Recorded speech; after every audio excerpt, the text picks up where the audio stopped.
All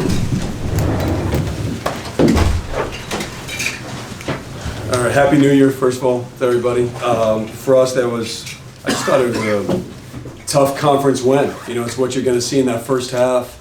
I thought it was obviously very disjointed. You know, we had three guys, Jeremy, Flip, and Ryan had 2 or more fouls.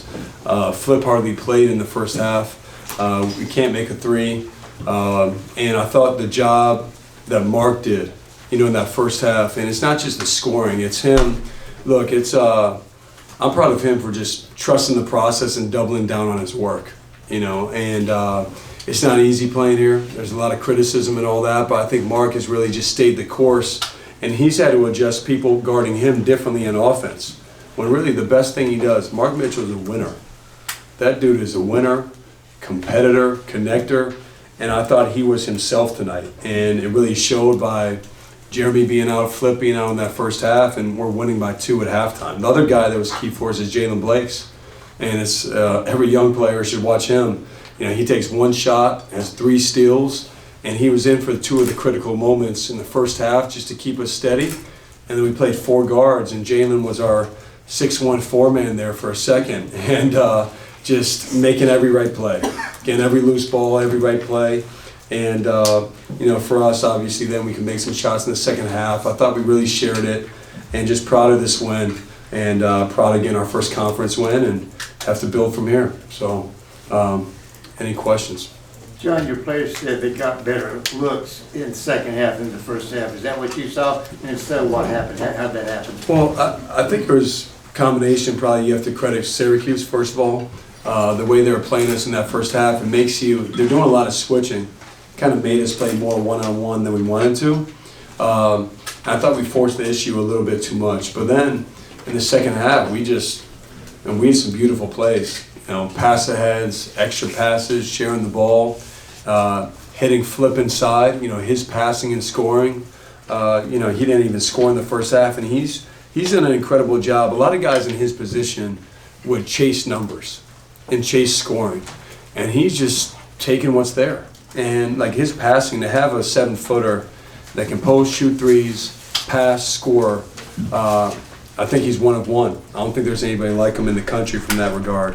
And I thought Jared McCain, man, just had some back-breaking threes. You know, one of the threes, it's a Duke shot. You know, that transition wing 3, those are threes I grew up watching J.J. Redick take. Trajan Langdon used to take them. I tried to take them. I don't know, hopefully I hit a couple. I can go down the line. Jared, some of the shots that he hit were big time. John, you kind of touched on it a second ago about the 4 guards and Flip.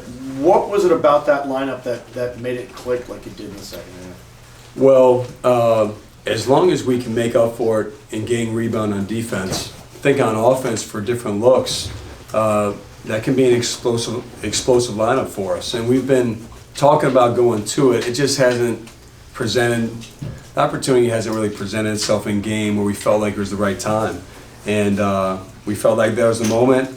Jalen was in there. It can also be Caleb, Tyrese, Jeremy, Jared in there as well. And you put shooting on the floor, it gives Flip a lot of space, and thought we were just tough and hard-nosed on defense to make it work. John, was the zone you guys used the second half just to change the pace, start throwing a curveball? Yeah, same thing. Who would have ever thought we played, you know, yeah, I mean, I just took away your headline or whatever, but we only played it for a couple possessions, just really trying to protect our paint, give them a different look. It worked one time, it didn't work another time.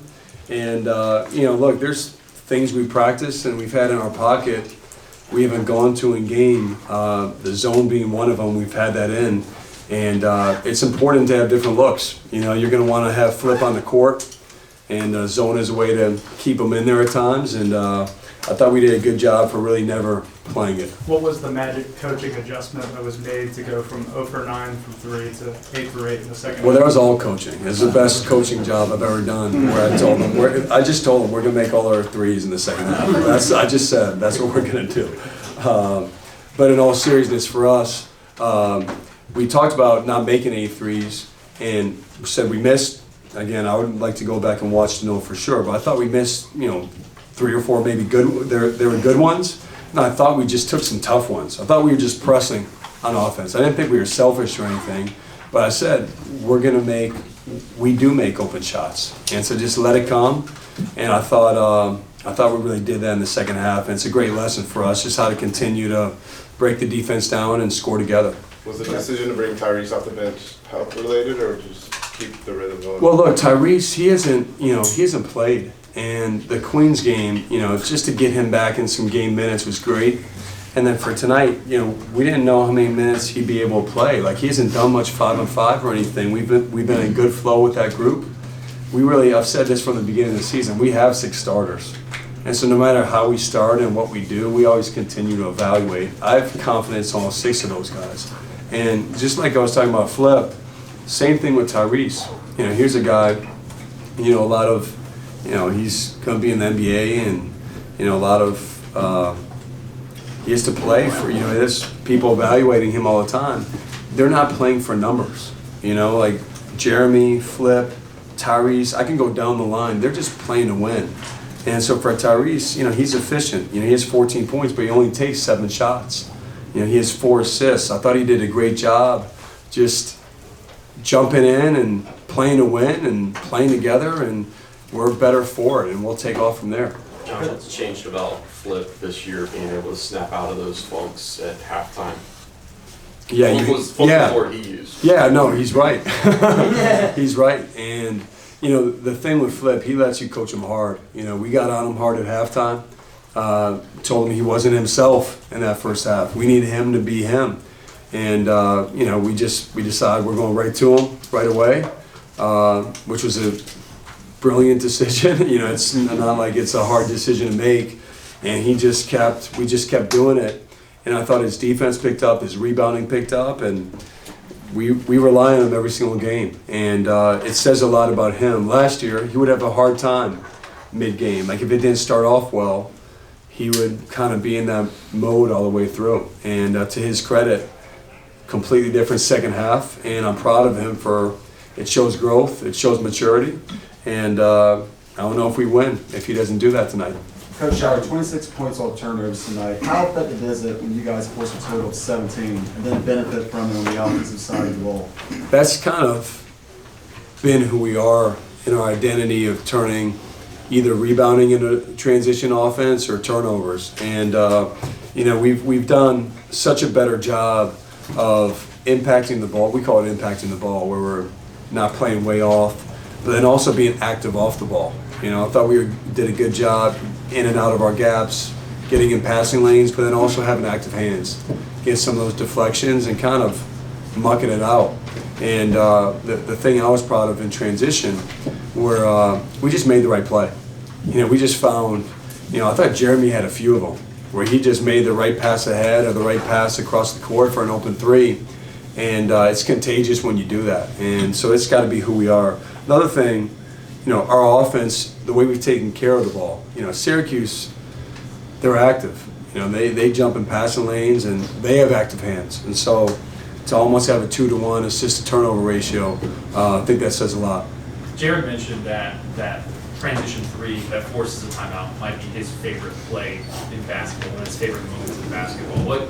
Obviously, it's a big moment in a game, but what does that actually do, you think, mentally for an opponent when you have this kind of transition 3s like that? Well, ever since I can remember being recruited to come play at Duke, Coach K would talk to me about Duke shots. Like, here's what our shots are. And if you think about the history of our program, transition 3s, I think back to J.J. Redick, 4-on-1 break at Boston College. I think some of you know what I'm talking about. He pulls up for 3. Kick out 3s off offensive rebounds where you're ready to shoot. I actually thought Tyrese passed up on one of those tonight. But those are Duke 3s. Transition 3s and offensive rebound 3s. And Jared, he's just wired differently. He's wired that way. We've talked about those shots, and he has my full blessing to shoot them because he's a really good shooter, but also it's who we are as a program. Those are our shots. They got a lot of dunks and inside looks in the first half. They didn't in the second half. Was it just that activeness on the perimeter that you were talking about that changed that, or was there something else that kind of took that away? Yeah, I think both. One, I I have to do a better job with our team. We get a lineup out there we've never had before. You know, I mean in practice, we've never had before. And, you know, we had so much foul trouble, and you're trying to survive there a little bit, just string some stops together. And so I thought we got a little spread out because we're in different positions on defense. Same thing with our offense. I thought in the second half we just got back to our habits. You know, got back to, you know, walling up inside. I mentioned the active gaps and really guarding the ball. And when we do that, you know, I think we're a really good defensive team. So it's I got to help more in the first half with the different lineups in there. Last question. Shoot in. Coach, now 1-1 in ACC play. Is there any intangibles that you noticed in your team's play tonight that maybe weren't present in the Georgia Tech game? Yeah, I mean, I told our team after the game, we have to learn how to win together. You know, it's these games are, when you play conference games, they're just different. And you know, teams really know you well. You have a history there of what you've done 3 years ago against each other, or 2 years ago, and what worked last year against a certain player. And so there's the game plans are more detailed. It means more. And so you have to learn how to grind games out, how to play against different defenses. And I thought tonight we took a step in learning how to win. And even though we have a core group returning from last year, you know, we had 4 freshmen play tonight. And this was, like, the Georgia Tech game feels like forever ago in a lot of respects. And so for the 4 of them, they're learning how to win and how to defend together. And that's really what it's about for me. So I thought tonight was the right step. And now we need to build from it. Thanks, Coach. All right, thank you all.